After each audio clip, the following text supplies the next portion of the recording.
Hi guys, welcome back to Sailor Voice. Today's reminder is simple pero powerful.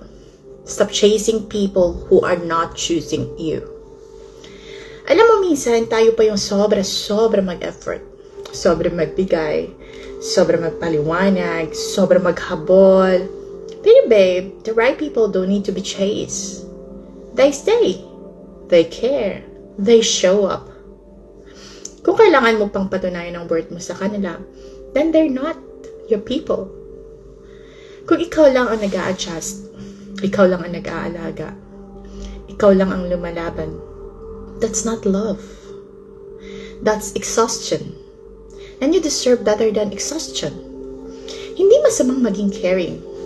Hindi masamang maging understanding.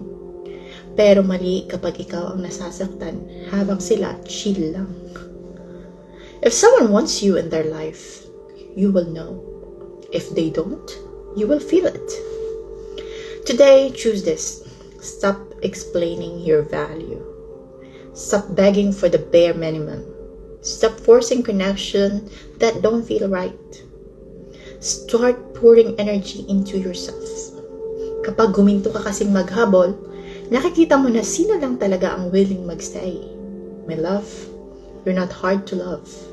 You're just giving your heart to the wrong people. Let the right ones find you. No chasing, no begging, no proving.